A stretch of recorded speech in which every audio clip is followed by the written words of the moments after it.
Hi hello வணக்கம் நண்பர்களே. நமீபியாவோட வறண்ட நிலப்பரப்புகளில் ஒரு ஆச்சரியமான புவியியல் கண்டுபிடிப்பு விஞ்ஞானிகளை குழப்பத்தில் ஆழ்த்தி இருக்கு. பளிங்கு மற்றும் சுண்ணாம்பு வடிவங்களின் உள்ளே ஆழமாக காணப்படக்கூடிய விசித்திரமான செங்குத்தான நுண் துளைகள் ஒரு மர்மமான நுண்ணுயிரியின் எச்சங்களாக இருக்கலாம் என நம்பப்படுகிறது. ஒருவேளை இது அழிந்திருக்கலாம் அல்லது இன்னும் உயிருடன் இருக்கலாம் எனவும் சொல்லப்படுகிறது.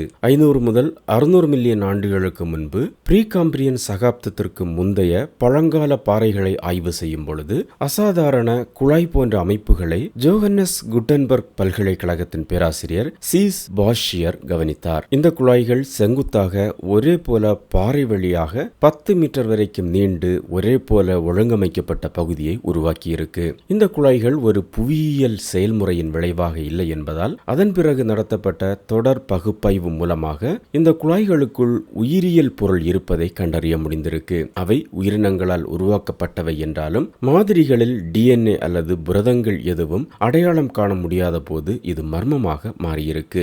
ஏறக்குறைய 15 ஆண்டுகளுக்கு முன்பு நமீபியாவில் நடந்த ஆரம்ப கண்டுபிடிப்பை தொடர்ந்து ஓமன் மற்றும் சவுதி அரேபியா உள்ளிட்ட பிற வறண்ட பகுதிகளில் இது போன்ற மைக்ரோ நுண்துளைகள் அடையாளம் காணப்பட்டிருக்கு.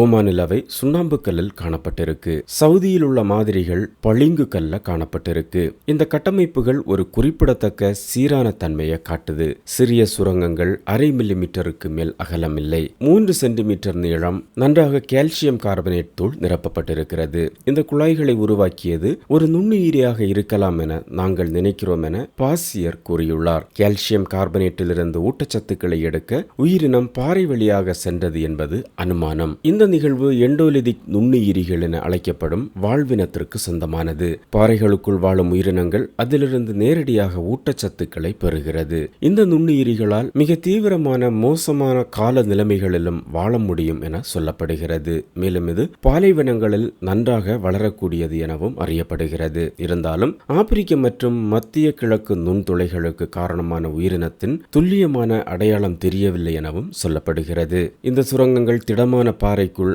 ஆழமாக உருவாக்கப்பட்டு அதோட மேற்பரப்பு ஒளி புகாமல் முற்றிலும் மூடியிருப்பதால அந்த உயிரினம் ஒளியின்றி வாழ முடிந்திருக்க வேண்டும் என சொல்லப்படுது. இது அதனுடைய வளர்சிதை மாற்ற வழிமுறைகள் பற்றிய கேள்விகளை எழுப்புகிறது எனவும் சொல்கிறார்கள். கிரக அறிவியல் மற்றும் காலநிலைக்கான தாக்கங்கள் உயிரியல் தோற்றம் கொண்டதாக நிரூபிக்கப்பட்டால் இந்த கட்டமைப்புகள் உலகளாவிய கார்பன் சுழற்சி மற்றும் பிற கிரகங்களில் உயிர்களுக்கான தேடலை பற்றிய புரிதலை கணிசமாக மாற்றியமைக்கலாம் எனவும் சொல்லப்படுகிறது. ஒளி அல்லது ஒளி சேர்க்கை இல்லாமல் திடமான பாறையில் துளையிடும் திறன் கொண்ட உயிரினங்கள் செவ்வாய் அல்லது பிற பாறை உலோகங்களின் ஒப்புமைகளை கொண்டிருக்கலாம் எனவும் சொல்லப்படுகிறது. மேலும் அவற்றின் செயல்பாடு பாறைகளின் ரசாயன மாற்றத்தின் மூலம் பூமியின் கார்பன் டை ஆக்சைடு சமநிலையை பாதிக்கலாம் எனவும் சொல்லப்படுகிறது. இது இன்னும் இருக்கிறதா என தெரியாத இந்த வாழ்க்கை வடிவம் உலகளாவிய கார்பன் சுழற்சிக்கு முக்கியமானதாக இருக்கலாம். எனவே விஞ்ஞான சமூகம் அதை பற்றி அறிந்திருப்பது அவசியம் என பாசியர் கூறியுள்ளார். புவி நுண்ணுயிரியல் மற்றும் நுண்ணுயிர் மரபியல் நிபுணர்களால